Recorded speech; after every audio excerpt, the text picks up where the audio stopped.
Hi, I'm Legend of Ben, and this is the 2013 main event. And I'm East Coast Samuel. Welcome to the episode of the podcast. Ben, you sound really bummed out. What's going on? Sam, I've loved doing these rewatches with you. This 2013 main event is very important in my poker audience member history, but I'm just slowly let down by those episodes. Yeah, I mean, we'll get into it in complete detail, but yeah, a bit of a letdown. Interesting sort of in terms of the editing decision. We'll get into the formal changes in terms of how the visuals and so on change. A couple thoughts about it, but yeah, I mean, overall, not too much to really speak about. And it's kind of interesting because this was, in essence, the last of a 3-year stretch of the main event in this sort of style of number of episodes, breakdown of how each day is covered episode by episode. So you have to wonder if maybe the perceived less than stellar quality of the output of the production company was responsible for them kind of changing gears a bit and maybe mixing things up for 2014. Yeah, I mean, I don't really know exactly. There's no behind the scenes guides in terms of how they've edited these episodes. Obviously, they shot the footage in July when they got down to the final 9, then obviously did a bunch of editing between July and November and then shot the final table. But yeah, I mean, you definitely get the sense that, they're having some fun with the fact that it's the 10th anniversary of Chris Moneymaker's win. It mentioned that a couple times throughout the episodes. And there's also kind of a 10th anniversary sort of feel throughout the episodes. Like it just so happens that Phil Ivey has, not exactly a deep run, but enough of a run where you get to see a lot of his footage and they play that very famous hand on the final table bubble where he busts a Chris Moneymaker. We get a little bit of Johnny Chan. We get a little bit of Phil Hellmuth. So they're kind of able to revisit all the sort of characters from '03 beside Moneymaker or Sam Farho don't appear in the coverage. But yeah, I mean, it's sort of a 10th anniversary feel to it. I like how they sort of changed some of the graphics. They have sort of like a neon lights motif that's kind of reminiscent of how they used to advertise old casinos and old businesses back in the day. There's, a couple fun things they managed to do in the editing, but for the most part, I mean, they still have these, Lon and Norm standing in front of a green screen, which is just footage of like the feature table from a distance. That's not really interesting visually. The players being interviewed in front of a green screen and they're just sort of talking to the camera. They managed to go out into, the players' lives a couple of times, but sort of the sense that they're sort of going by rote here, not really sure of what exactly they do, what their direction is, just sort of, here's the coverage, we're just going to show it to you, not exactly caring as much as they used to.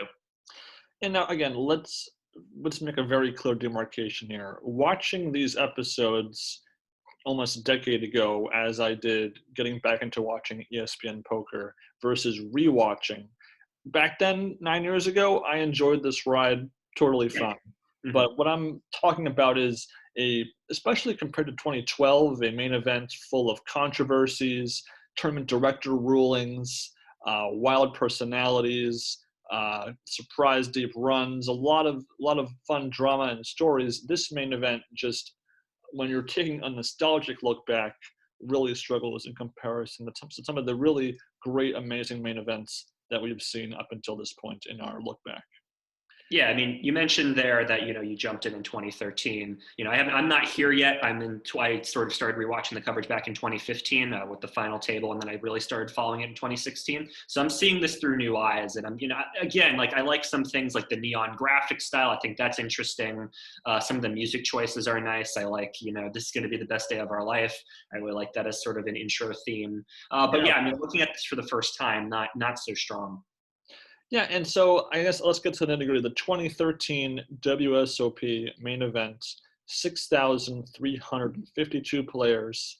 So again, slightly on the lighter side when the main event had kind of settled into that 6,000 to 7,000 player realm. Again, still coming off of the after effects of the Full Tilt scandal of 2011. Mm-hmm. 3 day one sessions for this main event. And the actual tournament itself would undergo slight adjustments. The actual level structure was a bit more accelerated. So there's a mathematical breakdown of every level and kind of a default standard poker tournament progression of the blinds and the antes. And so something very subtle is in past main events, there was a level with kind of the 4, 15, 30 scheme. Mm-hmm. So, for example, the blinds 1,500, 3,000 plus 400 ante. And this year, the event completely gets rid of the smaller denomination chips by upping the ante in that level structure to 500. Mm-hmm.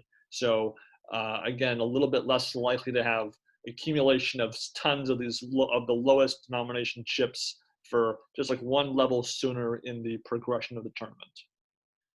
Again, a minor change, yeah. but it's considering how in the recent years the main events, chips distribution and blinds and everything have evolved. I think it's fair to point to the earliest etiology or the origin of that difference.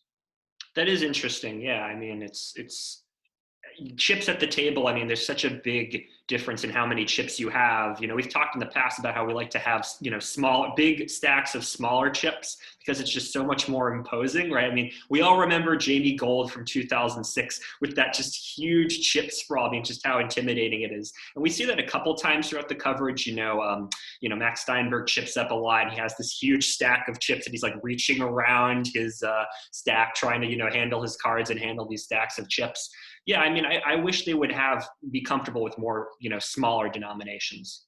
And again, this is a minor footnote in the 2013 main event. It'll be, I think, much more controversial in a subtle, under-the-table kind of way. Nothing that really directly affects poker play per se, but and again, in more recent years, it'll be more relevant. A couple other adjustments to the 2013 coverage compared to 2012. We have tossed out that pesky Poker Tells with Joe Navarro segment. No longer, it kind of had run its course in a couple of years of usage in the segment department of the main event ESPN broadcast. We also had a new edition of something called Side Action, which kind of covers kind of the nuts in a sense of a different game that or activity that some poker players would engage in kind of a sidebar. So we'll go into those as we reach them. Yeah. Pro analysis, sticking to what kind of worked pretty well before with Esfandiari and Phil Locke manning that segment, and again handled very fine. And they would do a better. They would actually try to kind of take a poker idea or a phrase and kind of apply that to the hand that was specific to that particular segment. Yeah. And one of my favorites, not because of what was said in the bit, but because of what happens immediately afterwards, which is the White Magic segment with Phil Hellmuth, where in the middle of a hand, Lon will say, well, what would the poker bet do in this situation? It cuts to Phil Hellmuth behind a green screen with his hands like this. Look, you've got this many chips. The blinds are this. The hand is that. You need to do it like this. Fold or call. And then promptly the player in that hand would do the exact opposite of what Hellmuth recommended, often to the amusement of Lon and Norm in the booth, kind of like, well, I guess, you know what, I should have listened to Phil Hellmuth. And so I like that bit a little bit. Oh, me too. I love that. It's good. And I think there's also a small thing where there would be this thing called the featured table notables, which would, in the middle of an episode, long after the chip stacks at the start of the episode had already been demonstrated, they would cut to kind of three faces with their chip stacks prior to a hand about to undergo. So to kind of either highlight, give you a better idea of before the hand, the context of the chip stacks, or just it's a player at the table that they want to highlight that they're there. So I'll not use all that often, but a small touch that, of course, I'm going to notice. Yeah, I mean, it gives a little bit of biographical detail so you know who the player is, that Lon and Norm get a chance to talk a little bit more. I mean, anything that you can do to characterize these guys a little bit more, especially at this point where we're having less sort of table talk, less sort of personalities shining through terms of play. I mean, it's always nice to get that little information. And while I think we'll agree that the meat and potatoes of these 12 episodes, the first half of a 24 episode season of the main event for 2013, are lacking, the skeleton of these episodes is very strong, mostly in part to the incorporation of, kind of modern at the time music. In this case, The Best Day of My Life song, which with a brand new introduction. And the song actually gets used in the outro of the episode which I think is actually the best part because it kind of ties in the introduction, the highlights of that episode with the song, and it really works for me. Yeah, that works too. And the actual introduction kind of uses this kind of Photoshop, let's splice together an old school player and a new school player in the same image, kind of a PowerPoint of multiple images and clips of historical poker moments, which again is pretty cool.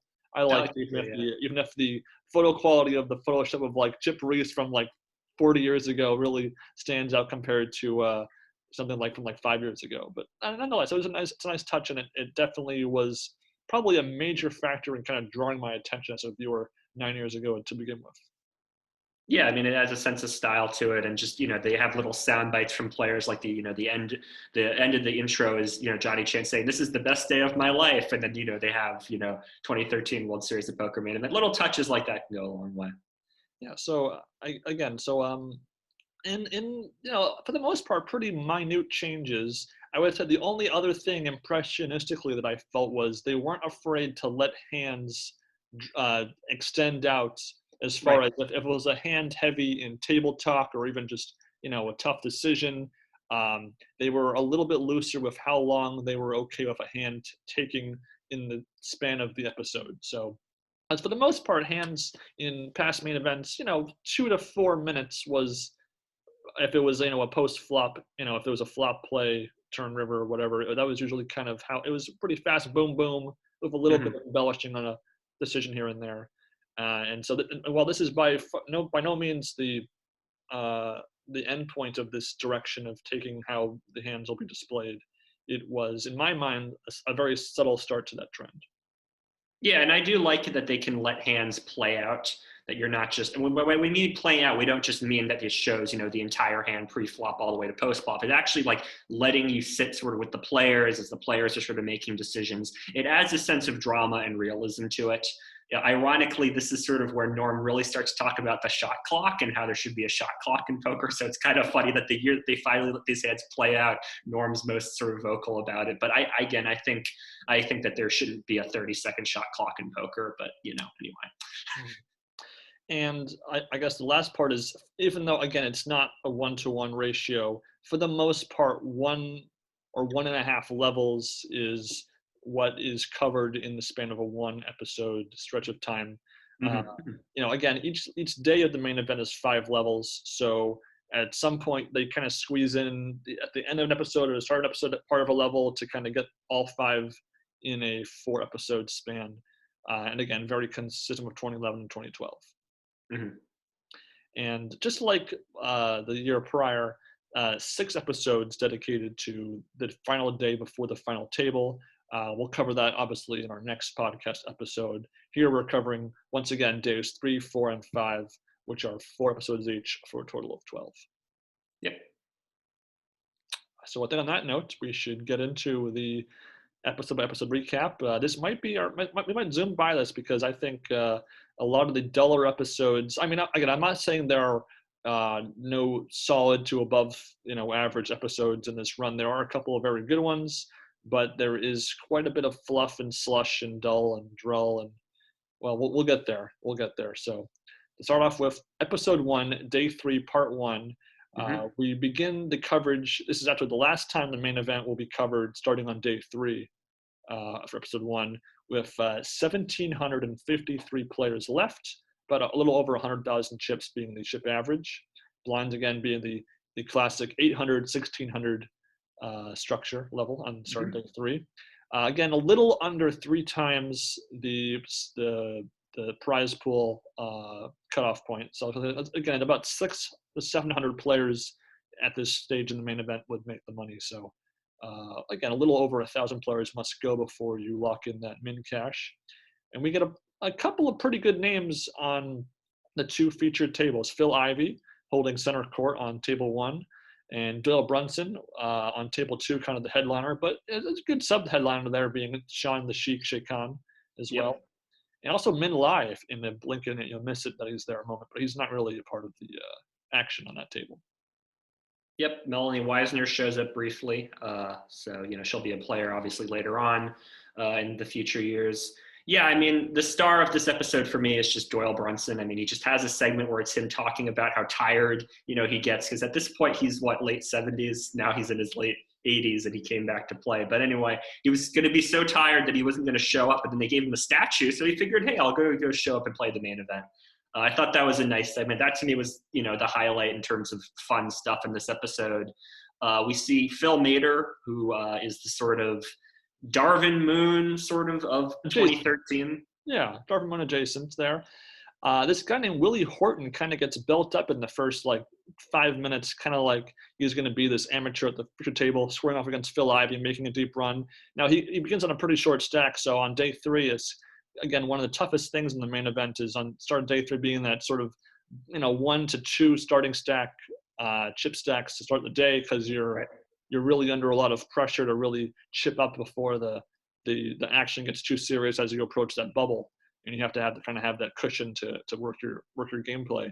And he doesn't last very long. He loses an unfortunate spot with top pair against Okilola or Ola, who I believe that's the only hand we see him win the entire day 3 is that one hand against Ola. So yeah, true.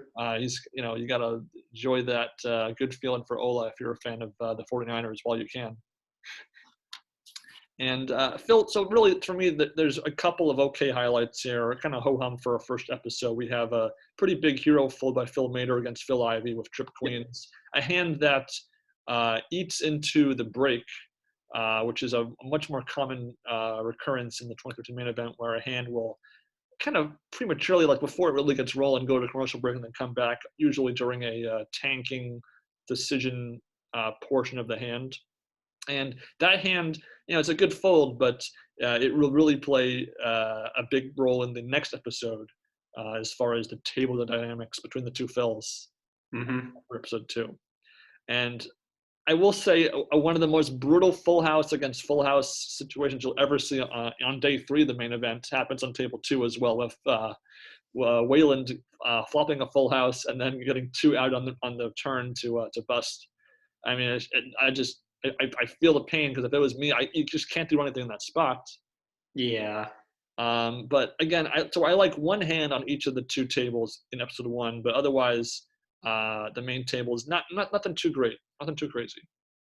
Yeah, I mean, I really don't have anything else to say. I mean, Mader's hyped up a little bit. We'll see him later in the coverage. They call him a genius for folding, Phil Locke and Antonio. So it's sort of, him as a character is starting to be built here. But in terms of the other characters that we see elsewhere, we don't really get a good sense of any of them, which is a shame. And again, it's the first episode.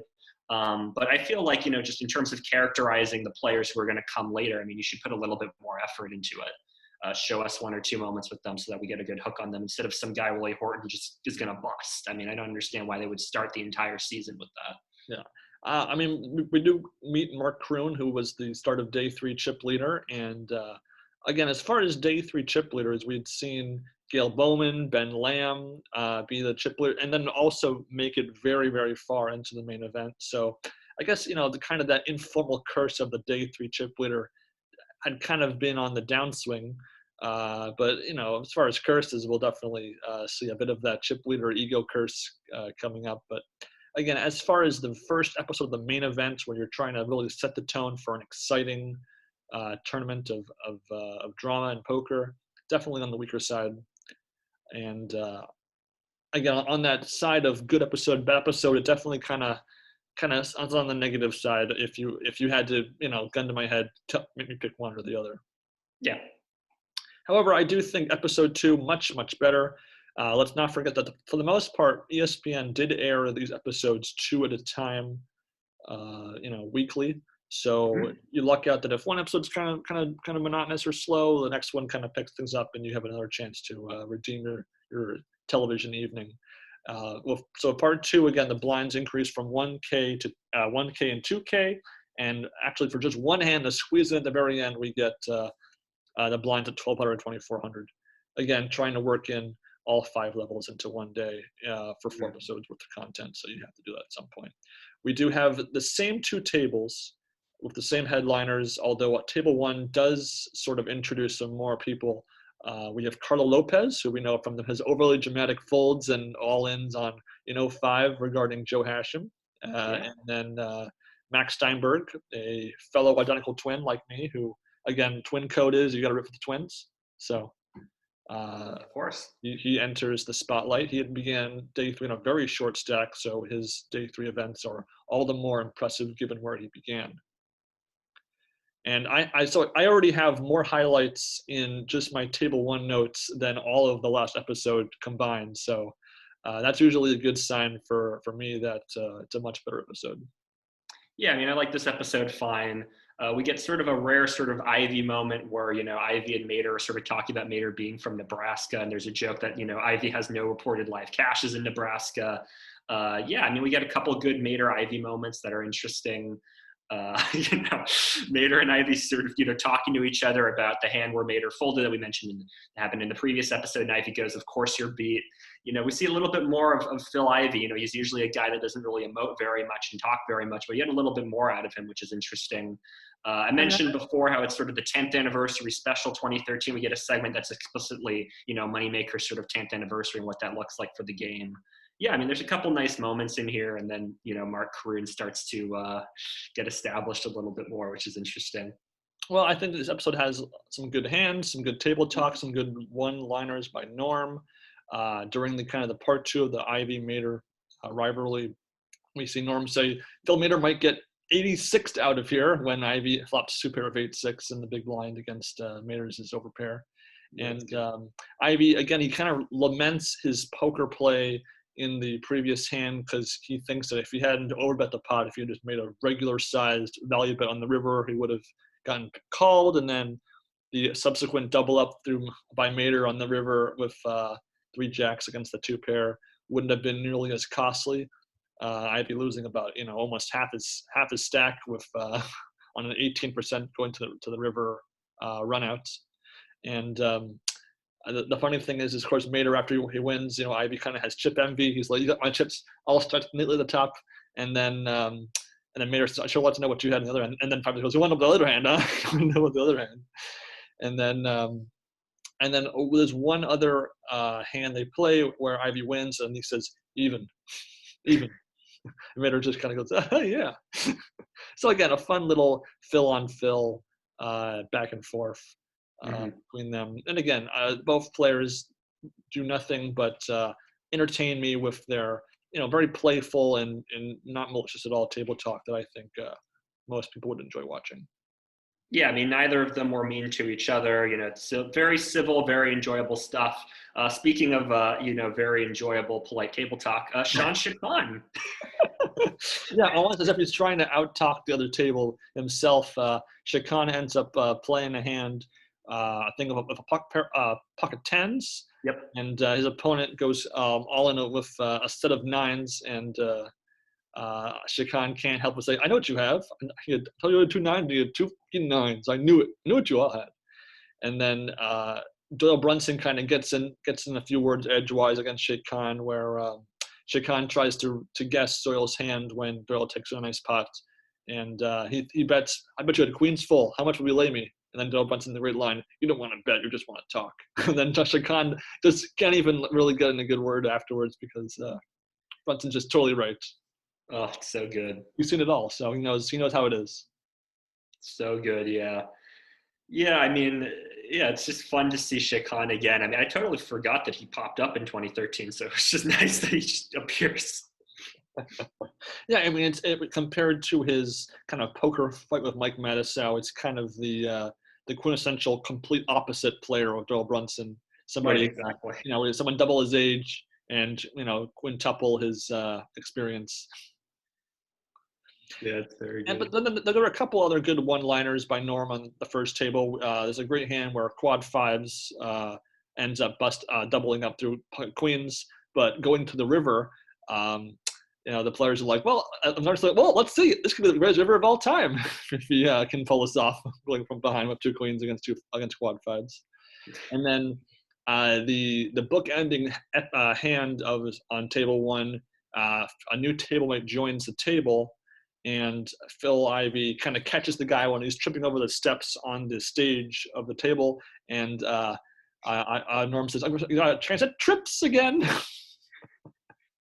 and then he busts. and then he busts. Such a good moment. It's a fun moment. And again, Ivy, he has a mostly up, episode despite the loss. Ivy, he's a great player. We see him win almost every single hand he plays on day 3. The edit is very kind to him, even though, no doubt he's probably losing a good third of the hands he's entering. But they're going to pick the good ones for him, of course, because it's Phil Ivey. It's Phil Ivey. He got 7th place 4 years prior, and it's Phil Ivey, the best player in the world, at your featured table. Yeah, of course. Yeah, I mean, it makes sense. It's not, not necessarily bad for the edit to have Phil Ivey. Not at all. But I guess we got to say the best for last. Easily one of the top 5 best hands of this entire main event is Mr. Mark Kroon, who by this point had been up a good 100,000+ on day 3. So boostering is already giant stack, even bigger. He plays against Mr. Samar Aldarwich in a hand that we only get to really see the tail end of because we see Mark Kroon put in a big bet on the river with King High, and it's just one of the worst day 3 chip leader blowups you'll ever see. I mean, it's so painful. I mean, oh my God. I don't fault he bets like 50,000 on the river. I can't fault the bet on the river. The chip leader, you have nothing. You have no showdown value really at all. You have to bluff sometimes to win chips. I get it. Darwich makes this ludicrous, like very strong looking raise. Like he's stacking chips on top of each other. He's pushing in. He doesn't look nervous in the slightest. And Mark Kroon, he starts counting on his own chips, and he's like, okay, it's Hollywood, right? There's no way he's gonna raise him. He's on King High, and he says, "I raise." He has his 2 star chips, and then he takes a few more orange chips, puts them on top, and then pushes it in, like just making it even worse.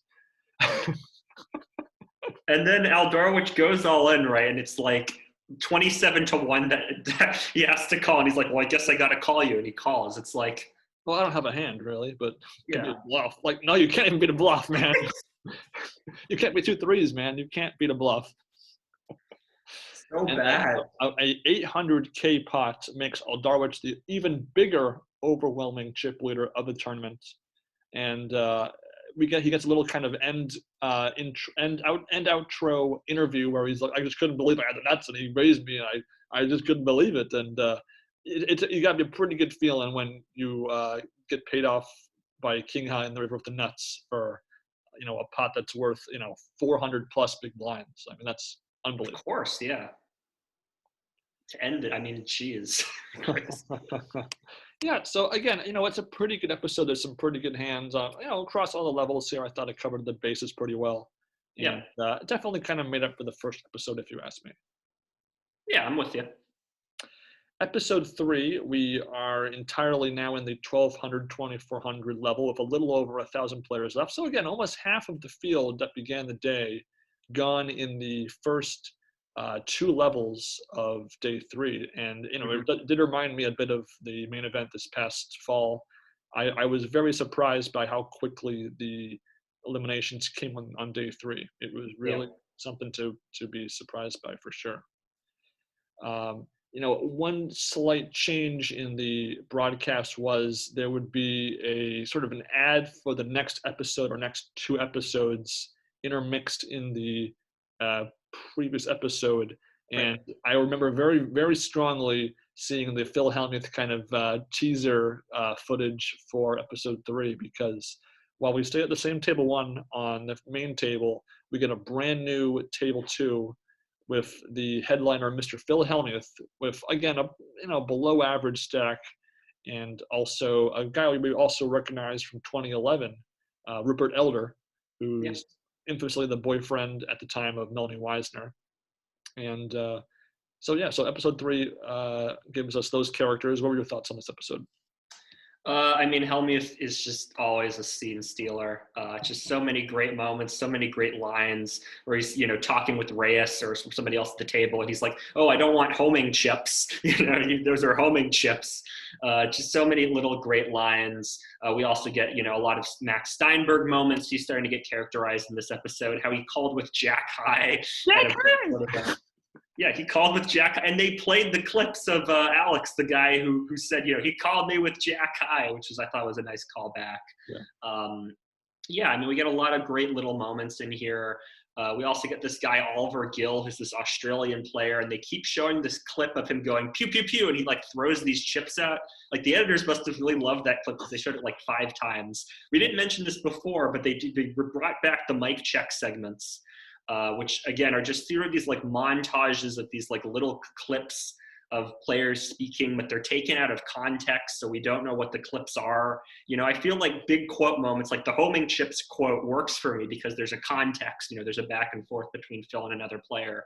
When you just sort of take these quotes out of context, some guy, saying pew, pew, pew while throwing in chips, we don't really get a good sense of how that's built, what that came from. Does he do that normally? It's just kind of awkward, but I still thought it was a cute moment. Yeah, you mentioned the segments, mic check. I almost forgot, but you totally didn't mention that there was a side action bit with Kevin Pollak interviewing himself in episode 1. It was kind of weird. He interviewed a bracelet, didn't he? And he was like, yeah, he was making like a Christopher Walken impression. Yeah, I say he's interviewing himself because he's interviewing his own voice, and so that was kind of awkward. I think you mentioned before, but there are a lot of flashbacks in this main event, particularly 03, 04, 05, definitely kind of celebrating the recent stuff. So I was okay with it was pretty brief, so I was mostly okay with those flashbacks, and they're very context specific, so they were not random. Oh, remember championship moments. Let's cut to this old 05 circuit event with someone random. So again, they all make sense in context. Michael the Grinder Misraki does join table 1. Steinberg kind of gets in a little sidebar of his rail. Grinder kind of sucks though, which is but I've never seen him called Jack High, to be fair. So I don't know how 5th place player of the year, PPC championship. That's more than what Max Steinberg had to his record. So I was a little surprised by that attitude he had towards him. Yeah, that is interesting, huh? But to be fair, Steinberg does kind of own up to that talk because he gets involved in a monster pot with Grinder, who was in the top 10 in the chip counts during the early parts of day 3. Grinder makes a straight with the same card that gives Steinberg the second nut flush, and Steinberg gets paid off big time for about half of Grinder's stack. So again, a pretty big cooler kind of spot that. I wonder, Sam, could you have folded that hand in Grinder's spot there? So looking over the action, so Steinberg had king 10 of clubs, right? Yeah. And then Misraki had 7-6. So with 1 club.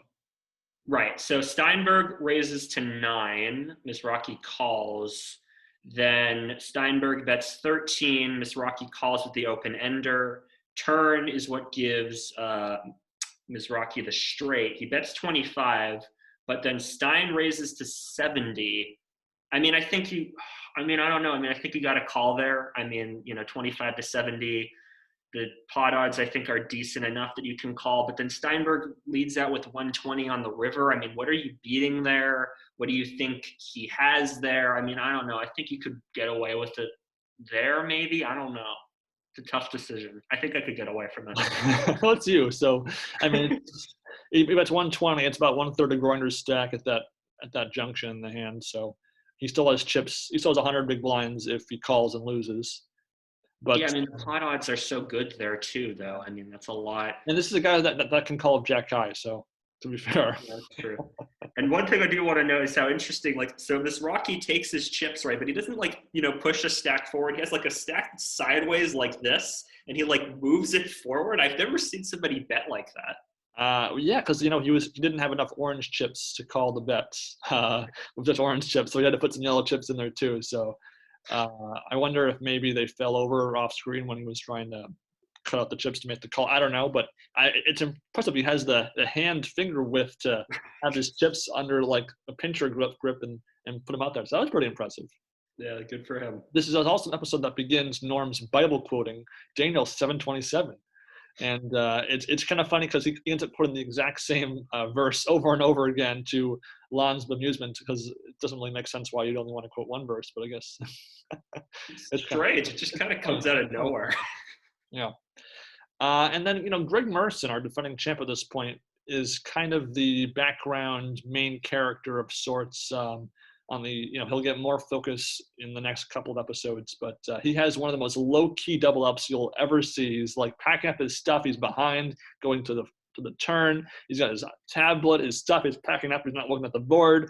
The cards run out. He wins it. He doesn't change his flow of movement or action. It's just he's just boss, man. He's just so badass. So chill. I mean, he doesn't even.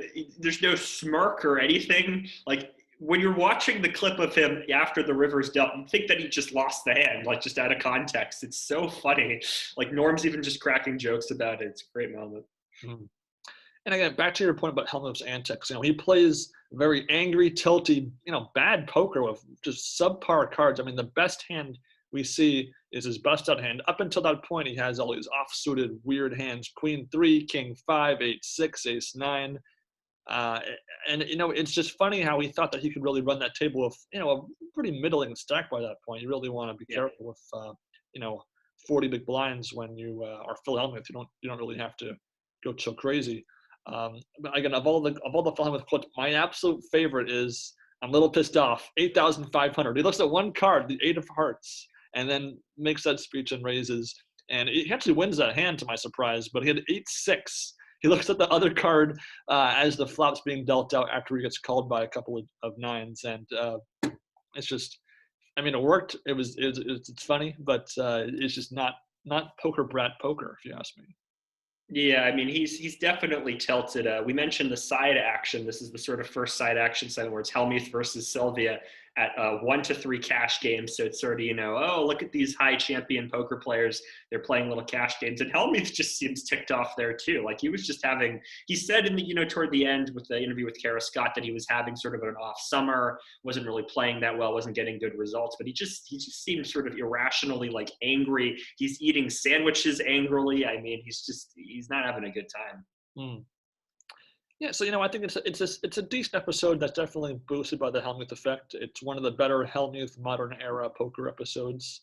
I think it compares favorably to the 2011 Day 4 episode we saw of Hellmuth before.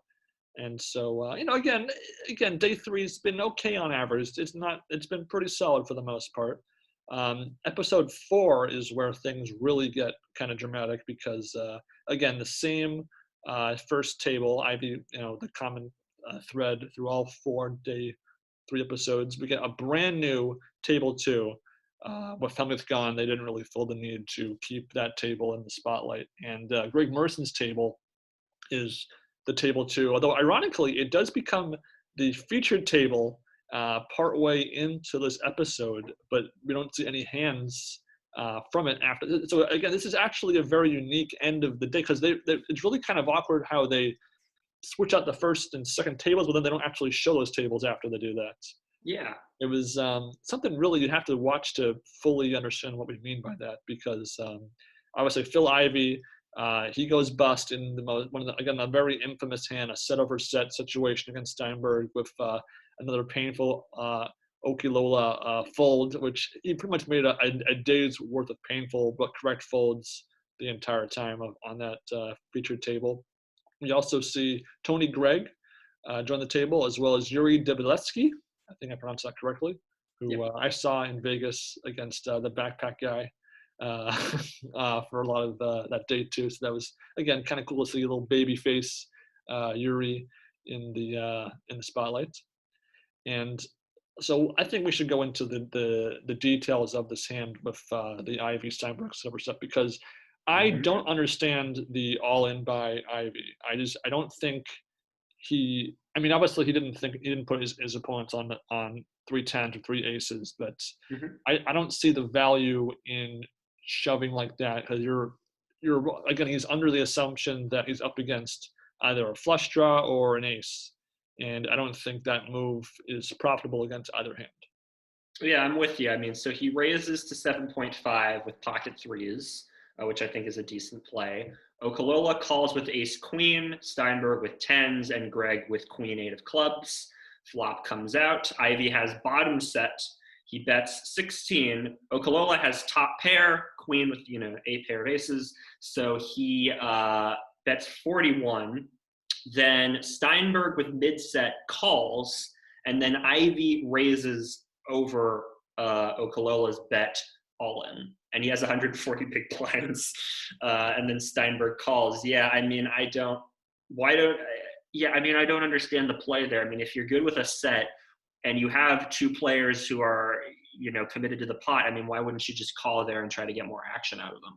And Ivey notes that Steinberg has him covered once he realizes he's screwed, and so you're putting yourself in a spot where, again, unlikely that you're behind, but if you are, you're giving yourself no room for escape, and you have so many chips that even if you are up against a straight flush draw or something, maybe the king jack of, was it diamonds or whatever it was, and you don't want to, that's still a lot of equity that you're, going to be, at risk against, and you're going to, be out of the tournament on day 3 before you really work your Ivy magic.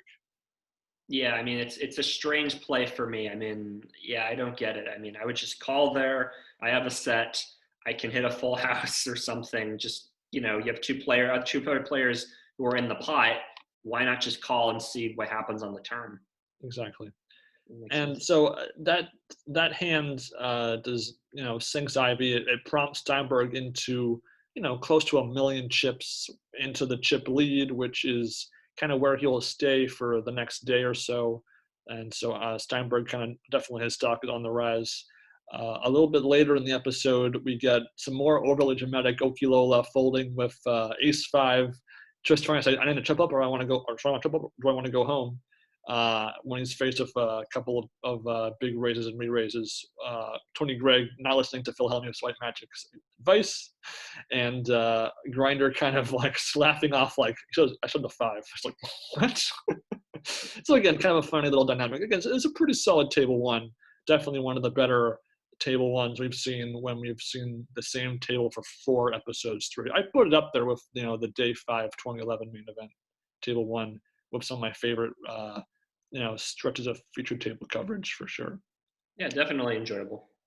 Rick Merson kind of rules the roost in table 2, getting a guy with ace king to go all in with against his aces, and so this is the same guy that Merson had doubled up against earlier, with his no reaction double up, and he tries to make the guy feel better by saying, it's tournament, you have ace king, don't feel too bad about it. The guy just like doesn't want anything to do with him, but like just so annoyed. That was funny, yeah. It was good.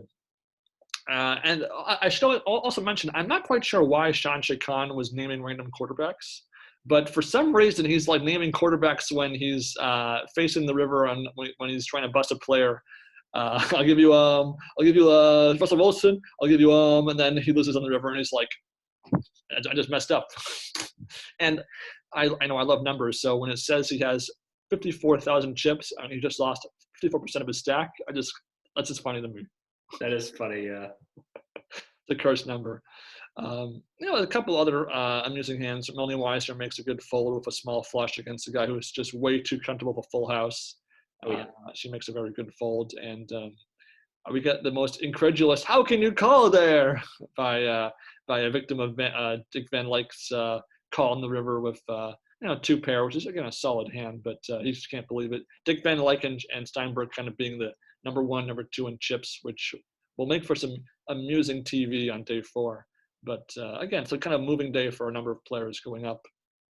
But again, so we mentioned it. This is just a very awkward last 15 minutes of the episode because table 1 gets moved to the outer tables, table 2 goes to table 1, but we don't actually see the new table 2 or the table 2 being in table 1 spot at all. Yeah, it's very weird. strange. Very strange. It is odd. But we get a bizarre side action with Phil Hellmuth as the valet for the Rio. And it gets a few mentions, but now he's going to get busted and had to get his car from Phil Hellmuth. So again, a little bit of an awkward end to the episode. I think it's, a decent episode, but they actually entirely skipped the 2K, 4K level. So lost in the shuffle of all the table swaps at the end of the episode, they don't actually show the final level of the day at all. Mm-hmm.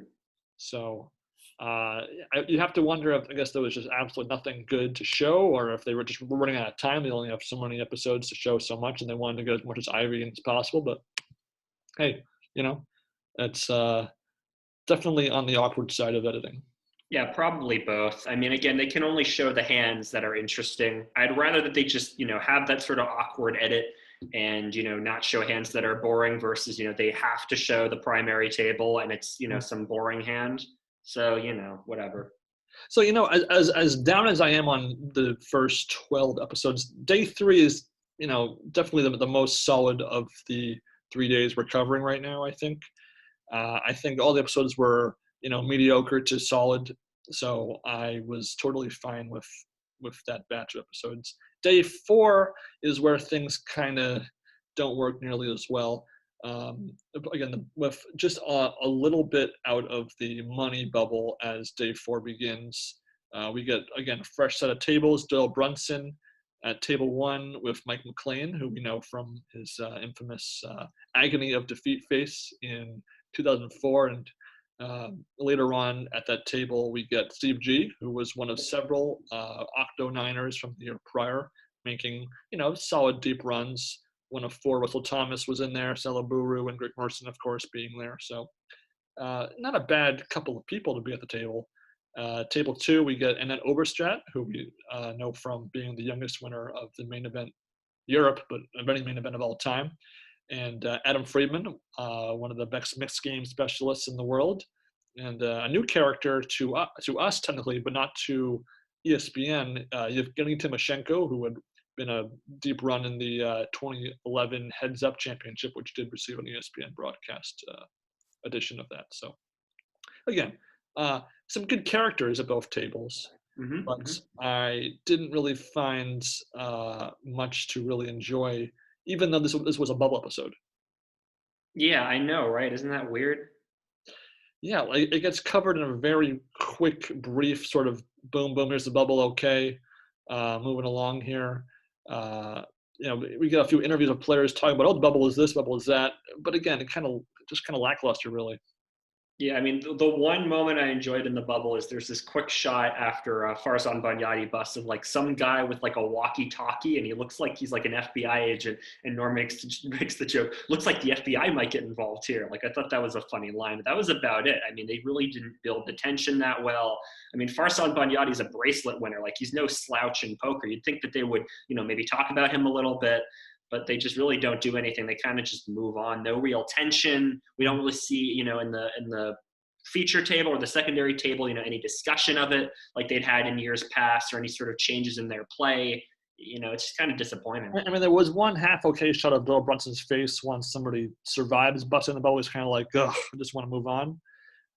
What I will say, though, is even though I don't really care for the hands shown, I did like the integration of the segments into the action. They flowed very well of what was happening before or after. The bubble talk. Okay, here's a hand in the bubble.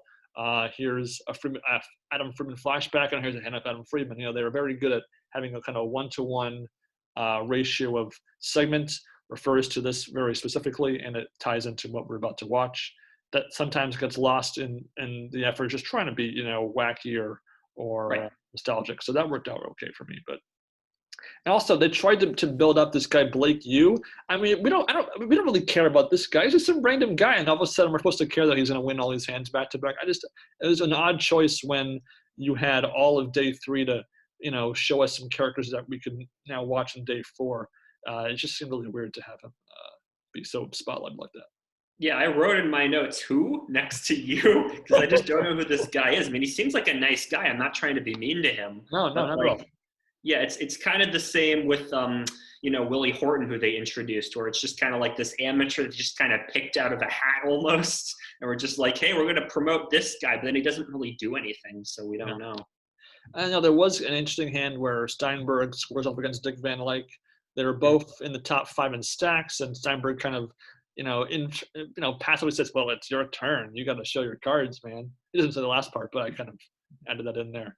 And Steinberg takes a hand off of him. And, again, it kind of shows even if you're a chip leader, you might be lacking in knowing what you're supposed to do in a certain poker situation when it comes to the flow of the game. Yeah. And again, really the only hand that really I was amused by was the Augie Spets Max Steinberg coin flip bit, where Augie Spets kind of makes a big show of making a call after making a coin flip. It's my decision. It was always your decision, said Steinberg. So again, an amusing-ish hand, but really, I think it's it's by far the weakest episode of the 5 up until that point. Yeah, I mean, then, a couple nice norm lines. There's this guy that looks like George Carlin, so he keeps making jokes about how he looks like George Carlin. It's subtle, too. He just goes, this is George Carlin's first main event since he passed away. Just a couple little jokes like that. I did like the hand between Adam Friedman and Ivanov when I think Friedman turns to him and says, why so serious or something. I forgot my friend here. This is his drink. Yeah, he's a little bit more talky, and just his facial expressions are just so good. It's also the only hand he wins on camera the entirety of day 4. So naturally, I'm going to root for him, and I'm going to, be happy he wins a hand. But that's the only time he wins a hand the entire day. It's true. Now, episode 6 is very special because we actually watched this episode together on Super Bowl Sunday. Up until this point in our rewatch, we have always watched separately, made individual notes separate from each other, and then we combined. Just for the fun of it being, Super Bowl Sunday, we decided to watch episode 6, which was also as close to a Doyle Brunson spotlight episode of the whole main event, really, up until this point. And it was a decidedly lackluster affair. I mean, I can watch him when Sam takes notes. He can watch me when I'm taking notes. And it is just not much really to go on. Yeah, I mean, which is disappointing because Brunson he's just so cool. Just how his personality is and so on. Annette Oberstadt, I really like. I find her just a really interesting personality. She won the main event of Europe when she was 18 years old.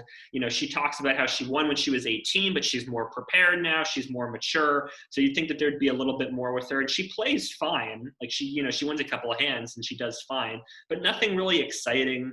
There's this there's this woman, Herzali, that shows up, and they keep making jokes about like her being a Bond girl and like, or are they filming a Bond movie? Like, I thought that was really awkward, like a little sexist, but like. I mean, to be fair, if you told me she was a Bond girl, I'd believe you.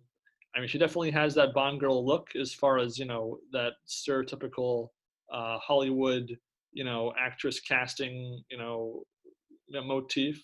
But and she wins a big hand of faces against Kings, and Salvo is just trying to like not flirt with her, but kind of like curry some female favor by like saying, "Oh wow, nice first event ever, wow." Like and again, we'll see a lot of that in 2015 of Kelly Minkin, but this is kind of the first time we've. So you're shaking your head, but I'm right though. Yeah, it's just awkward. I'm sorry. And I think there's one really good fun hand to watch in this whole episode. But it's not the one where Doyle Brunson just kind of gives up and shoves with King 10 with 25 big blinds. I mean, he had a very difficult day 4 up until that point. He had over 600,000 chips, which was that's 120 big blinds at the start of the day. It was kind of turning down the whole day, not really getting much going. And he did not have to 3-bet or 4-bet whatever it was of King 10 and then call off the rest of King 10. It's just painful to watch. I've never seen someone just give up so blatantly like that before. Yeah, I mean, Olek goes to 16 with King 10. Brunson makes it 86. Straskov with pocket 10s shoves, and then Brunson calls. I mean, giving up is the right word. I guess he just said, I've got 2 live cards. Maybe I'm up against Queen 9. I don't know. Yeah, it was kind of depressing. Definitely puts a damper on this episode in my, look back. But again, the one hand I enjoyed was the Greg Merson, Nick Schwarman hand. Nick Schwarman gets a very unique edit, but with Merson here, he has 5 deuce, and he just calls down Schwarman the whole way. Well, I guess Merson does bet first, and then Schwarman does bluff the river. But he looks at his cards real quick, and then snap calls, and then Schwarman mucks about even showing as Lon so glamorously calls, and then Merson turns over, and again 5-deuce in that hand. Let's just be clear. That's like bottom pair, and there's 4 to a straight on the board. So you have no kicker, and you have just an unbelievable call. I don't know how he makes that call for, it was about a quarter of his stack, I believe, at that point. And it's just so boss. Again, he's one of my favorite winners of all time, and this hand is one of those reasons why. Yeah, I mean, he is a boss. I mean, he calls it all. I mean, we only see post flop. We don't know what the pre-flop action was, but I mean, he just, I mean, it's outstanding. I mean, he bets 22 post flop. Schwartzman calls. Then he bets again on post turn 46. Schwartzman calls. I mean, after that, you've done 2 bets, right? You have to assume, all right, I have showdown value. I have bottom pair. I'll just muck. But like he just insta calls. It's just outstanding. And then Merson is the first guy I'll say is very stoic, very composed. But even he's like, just like, yeah, stacking his chips. He's like, I don't know, I did. I pulled it up. I don't know how I did it, but it's pretty good. It's pretty cool.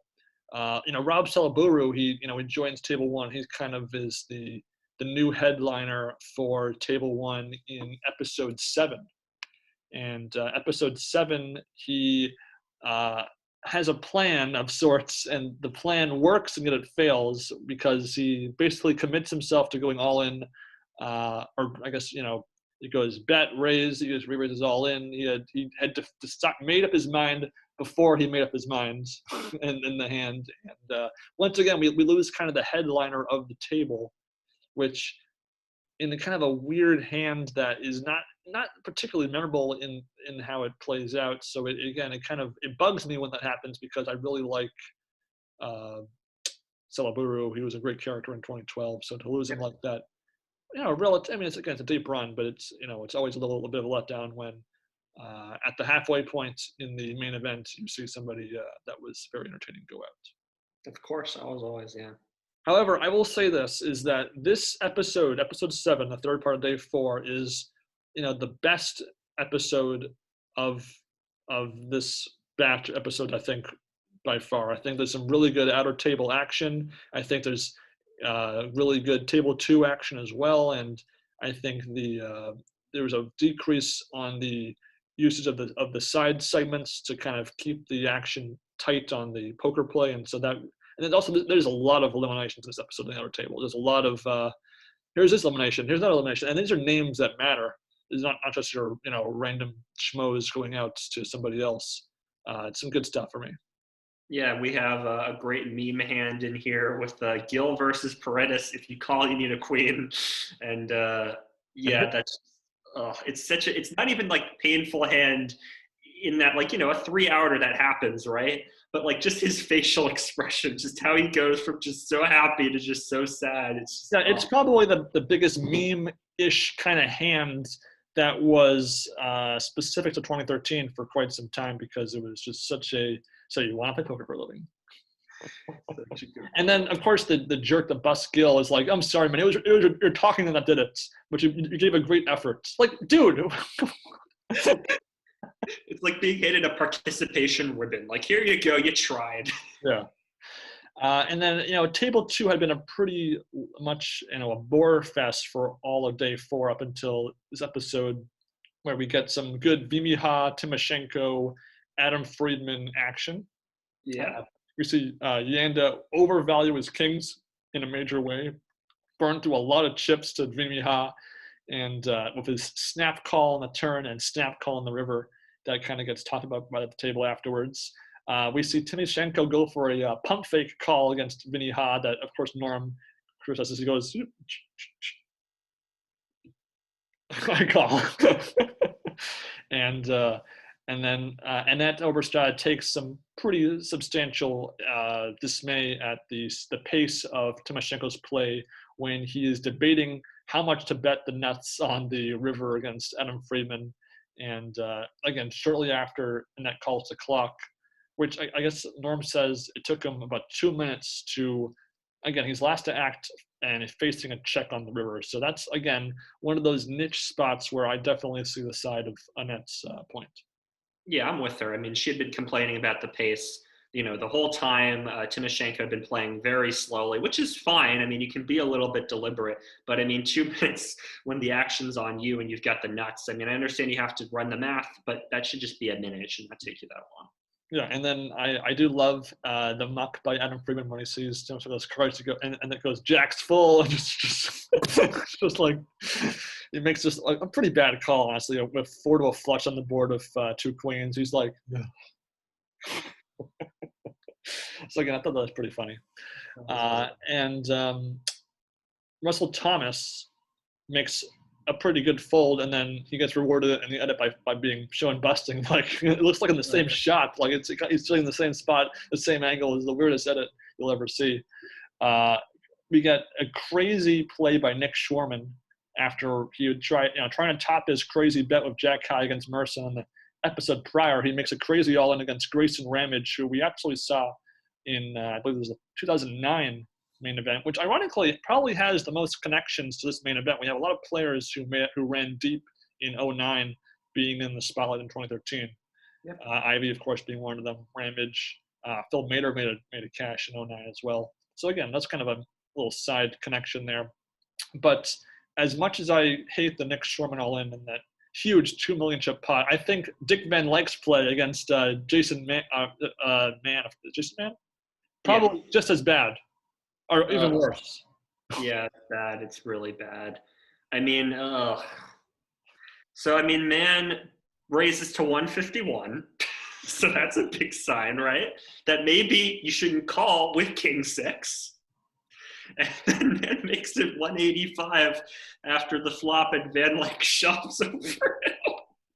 Like, that's how you burn through 900,000 chips of second pair. That's pretty brutal. Such a bad so again, if you ask me, the actual poker on display is very entertaining in this episode. There's a little bit of table talk, nothing, the Carter Gill hand obviously being the most heavy in that respect. But again, I think it was a very, very strong episode.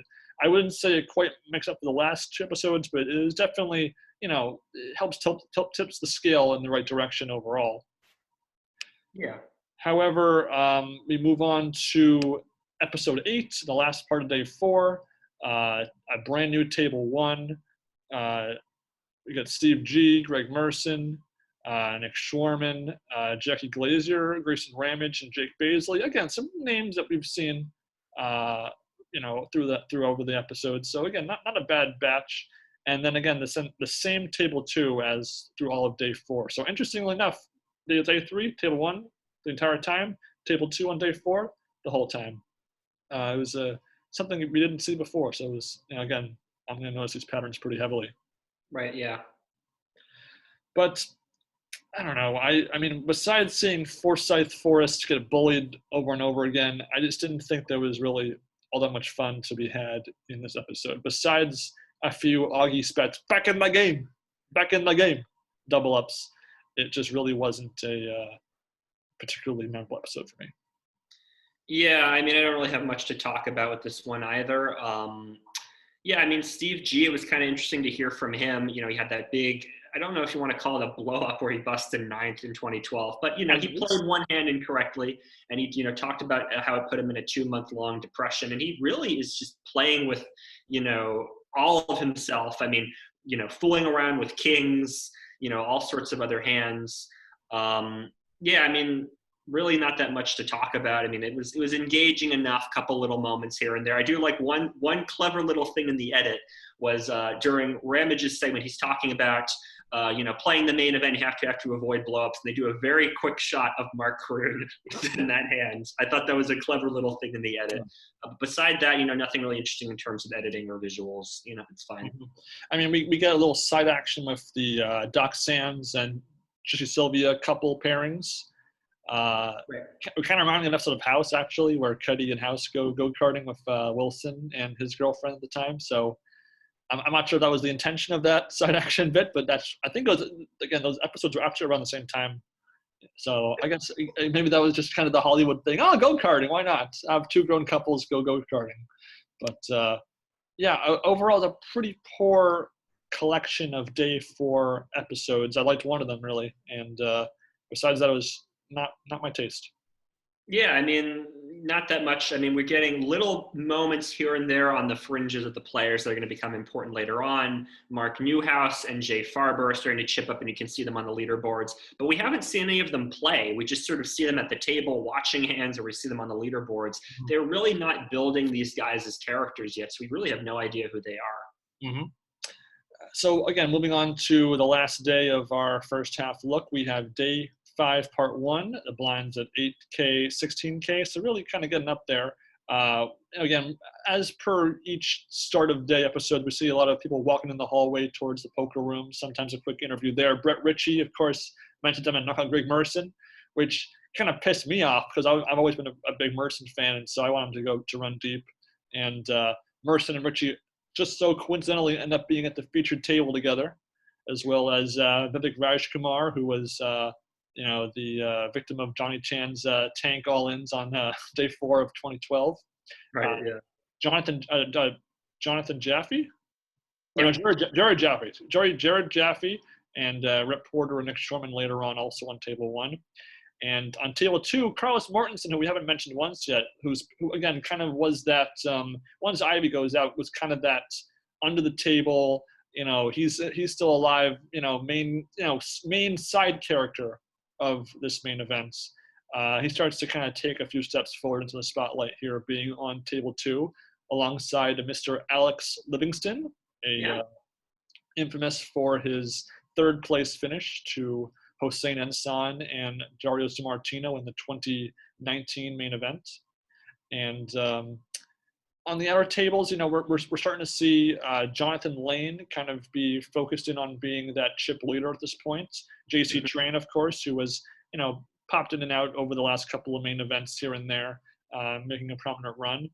We do lose John Chikhan in this episode as we are, kind of in that 200 or so players left in the main event. Again, Chikhan, pretty impressive to run that deep after we saw some bumps on day 3 for him. Right. So again, I think that this is some of the most dull table 2 action we've seen in a while. Then again, we kind of had a lot of that on day 4 too, but I didn't have any highlights really on that part of the episode. Brett Ritchie, unfortunately, becomes clairvoyant and correctly predicts that he would bust Merson, who just busted a very goofy all-in spot, going all in up 24 big blinds of ace deuce suited. I just didn't understand that move at all. Yeah, I'm with you. And, but again, the only hand I really enjoyed, or not enjoyed, but thought was important, was the brutal run out for Max Steinberg, where he makes a straight and then makes a flush, but loses a big pot to a better flush. And I don't know. Again, Steinberg, even though I was a little annoyed that when I was watching this back then for busting Ivy, I was still rooting for a fellow twin nonetheless, and so it was kind of hard to watch him take that big blow. Yeah, I mean, he lost 61% of the stack. Ugh. And something I noticed here is that this is probably the most episode that most heavily leans on the blank big blinds graphic. Right. So what really became commonplace in the main event was cutting someone's chip stack and then saying how many big blinds it was. That gets shown a healthy number of times in this episode specifically, which I guess it makes sense as the blinds escalate. It wouldn't make as much sense to show someone saying on day 3, 125 big blinds, because it doesn't really translate to how they would play that stack given that phase of the tournament. But again, it's something I wonder if there's an art to deciding when that is important to show on screen. Right. Yeah. And so again, I kind of gave this episode a C- grade. It just was not. I mean, it did what it did. It showed a lot of eliminations, but it just wasn't anything particularly special. Yeah, I mean, it is interesting to hear Greg Merson talk after he busts, how he wanted to, have a deep run to show that he was a good player, but he didn't like the spotlight. And you can, kind of with his personality being a sort of more reticent guy, you imagine doesn't really like the spotlight. They mentioned how he only really played cash games, so he wasn't really like a huge ambassador for the game, and Norm even chewed him out a little bit for it. So it is kind of interesting to have that little bit of an insight into what it's like to be a main event winner. But yeah, I mean, nothing much to really talk about. I did find one interesting moment that I thought was kind of funny was Oberstad busting some guy, and the guy was complaining for like, how do you make that call? Like one of those sort of just funny moments. Yeah. Of course, and that's just sitting there stacking your chips, not doing anything to incite this guy. Just, but beyond that, just, these couple little moments here and there, no one's really doing anything that compelling. And so, I liked one episode on day 4, and much like on day 5, there's one episode I just really, really like, and that is this one, episode 10, the second part of day 5. We get a couple of just amazing, amazing hands, but my favorite being on table 1 with Yiming Fang, who had gotten a mic check segment in the previous episode, which kind of prepares you for his debut at the featured table, where he's literally still walking over to the table with his, almost 2 million chips. And he's and they actually let him play the hand. I think he was one of the blinds, so they didn't want to, have him miss his blind hand when you're doing a table shift. And so he gets this card. He's like, I can play this hand? I played this hand? As this is after Jared Jaffe makes a raise, and he re-raises, and of course, North says, that's how you hit the ground running line. You raise it before you're even at the table. And then he ends up in this crazy situation where he ends up going all in against Jaffe with top pair. He says, I got lady coming, lady coming. And it's just so memorable for me, this hand. What are your thoughts? Yeah, I mean, how can you not love this guy? I mean, the mic check hand, I think, is probably my favorite sort of mic check of all of them. Him saying, some days I'm a fisherman, but some days I'm a fish. Like, it's just such a great line that he's self-aware. He's clearly playing up for the cameras, him chanting 9, 10, queen, 9, 10. 10, queen, 9, 10, queen. So nice. Please, yeah. please. And then I'll go, I would play the hand like that. I would be, I would be playing a little bit more tighter with my chips. But yeah, I mean, he clearly loves the spotlight. He's clearly trying to entertain everybody, and Jaffe, gets in on it. So if I lose to you, Sarah, I'm happy if it goes to you. I hope you win the whole thing. And then he kind of loves his queen 10. So the next time he gets it, he ends up calling it all in with queen 10. Of course, he's got a lucky lady, as Norm chimes in. And he loses. So this table ends up breaking, and Fang gets moved to a different table, and he ends up busting to Mr. David Benefield, who not often we see him winning hands in this coverage, so it's good to see him win a hand there. Raptor, online as we know him. Jaffe kind of becomes the main character of sorts for the next little bit in the coverage, because he accumulates a ton of chips, and he gets this reputation of being this crazy player that's capable of anything. And ironically, for the most part, we see him just make these big hands and get paid off. So good for him for going on this very solid day 5 run up until this point. As the table breaks, Jaffe stays in the spotlight, but then we get a pretty stacked table. We get Max Steinberg joining, although short stacked, J.C. Tran, Oberstadt, Mikhail Brimmelhaus, and Rip Porter joins as well. And again, a pretty good bunch of names given what we'll see from them going forward as the days go on. Table 2, still the same guys as the last episode, but we do actually get a very memorable hand between Livingston and Marvin Rettenmeyer. Yep. With queens against kings all in pre-flop. And again, just a crazy run out, a back and forth. Oh, he's ahead, oh, let's chop it. kind of run out. So again, very, very memorable as well. Yeah, Livingston hits a set on the flop, then Rettenmeyer turns a set, and then the river puts it straight on the board. Yeah. So they chop it up. It's so good. Oh. And not to be outdone, though, by the table 1 and table 2 action. We get some pretty good outer table action as well. Yeah. While we do lose Ola, who, even though we never saw him win a hand after the first hand on day 3, somehow made the final 200 players. I'm not sure how he did that, but good for him. We see a bizarre Morgenstern against Morgenstern hand, where this is kind of the ascension of Anton Morgenstern. He wins almost a 4 million chip pot thanks to a pretty awful bluff, if you ask me. I mean, I would say it's for a lot of chips, but I think it's a pretty simple call with the aces, as Anton does. And but even better than that hand is, again, back to the whole idea of showing these hands, letting them all extend and play out for their full duration. We get the Brandon Stephen Beverly Lang hand, which is about 5 minutes long. Yeah. And that doesn't sound too long to you listeners, but that's 5 minutes from the river bet onward. We don't see any of the action up until that point. So that entire 5 minute segment is all table talk and pondering and tanking. Yeah, and it's a great hand. I mean, it's just, she's just sitting there, and Brandon, Steven, and her are just sort of talking back and forth. It's just such a fun hand to enjoy. Yeah, and the funny thing is that Steven flashes one of his hole cards when he folds, so that's kind of a fourth wall inkling. Oh, he's going to fold and show one card or something, because we don't actually ever find out what his other card was. But the assumption was that it was a low card, so he had a top pair with a bad kicker.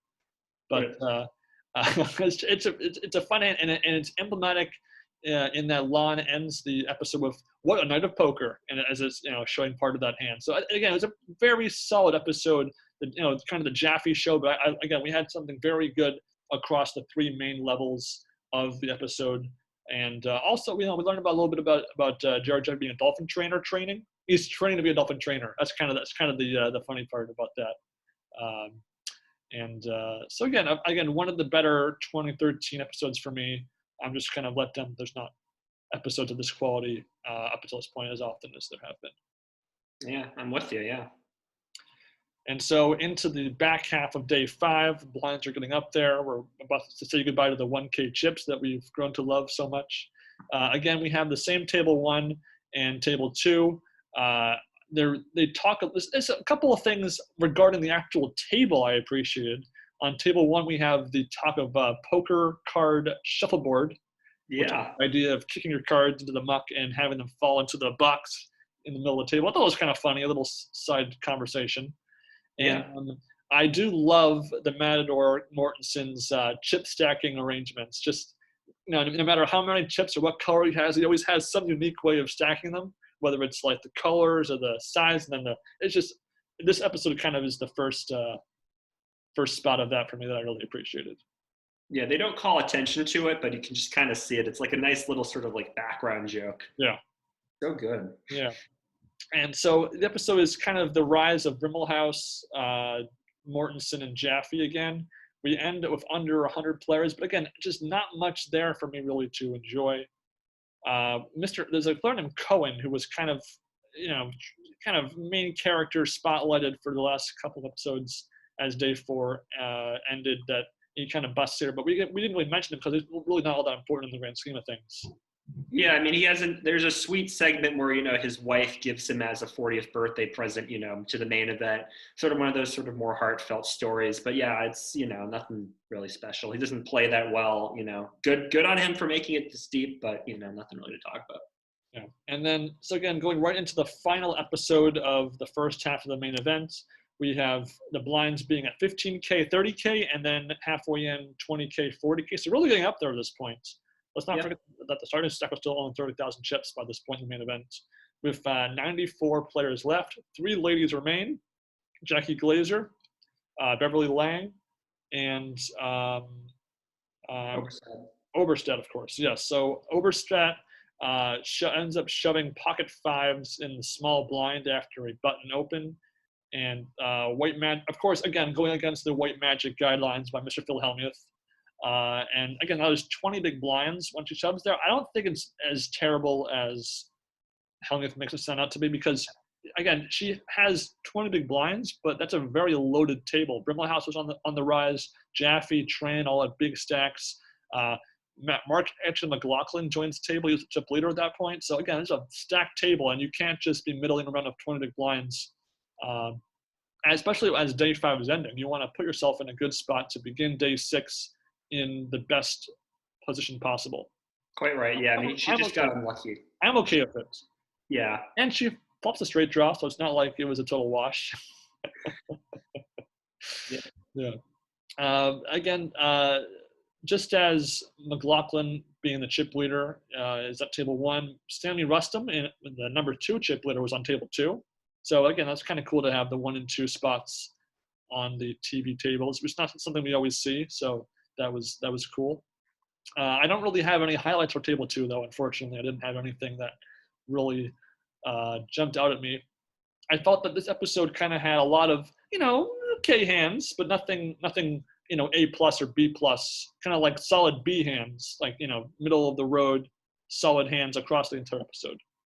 Yeah, I'm with you. Nothing really too stands out as particularly good or particularly bad. Everyone seems to be playing okay. We do see Timoshenko make a pretty good king high flush fold to Jackie Glazer, Yep. which is again a very good fold. I love Timoshenko's hands in his head after Glazer raises all in. He's like, that's pretty funny. But just kind of a ho hum episode. There's a lot of bluffs in this episode and a lot of four outers on the river in this episode. So again, if you like bluffs, okay, it's a pretty bluff heavy episode, but again, and it also, it kind of serves pretty well as a preview episode for the final 9, because we do see Ryan Reese for the first time. We see McLaughlin. J.C. Tran, of course, was in the action there. So again, it kind of is a primer for how the final 9 will shape up. But again, nothing really spectacular. Obviously, Oberstadt busts and also Beverly Lang busts. So we were left with one lady, Jackie Glazer, kind of a Australian pro that had some prominence in the spotlight up until this point. So not a complete no name like Bowman or Hill the year prior. Yeah, the big highlight of this episode really is Oberstadt and Lang busting. So we only have one woman left. Yeah, but there's really just House, who will finish in 7th place again, another final 9er. So right. Again, House kind of owns Oberstadt the entire day. Sadly for her, she could not get the better of him, but he was in the one spot after her action. So you got to expect sometimes that'll happen too. Yeah, everyone go check out Annette's Makeup Corner. It's a very lovely YouTube channel that Annette actually has on YouTube with a few thousand subscribers, and she talks about poker every now and again. Nice. It's funny because recently I finished Deal Me In, which includes a chapter on Phil Ivey and Doyle Brunson, and also an Oberstadt. So we talked about all of them today. And that was the book I got for free on a mystery autograph from the Poker Go booth when I won a contest. If anybody out there knows whose autograph that is, let me know. As I that is just so unrecognizably to me. I see the word junior in there, but I really doubt it's Hellmuth because it's such a weird scribble. It doesn't look like Hellmuth Jr. is written there. So if anybody knows, let me know. That'd be a nice little scavenger hunt of knowledge to find. Yeah, we'll give you a shout out and everything. Yeah. So again, I kind of alluded to it in our introduction here. This was overall a pretty poor collection. Day 3 was totally fine, but the episodes 5 through 12, I really was only behind maybe 2 of them. Really, it's a pretty poor betting average.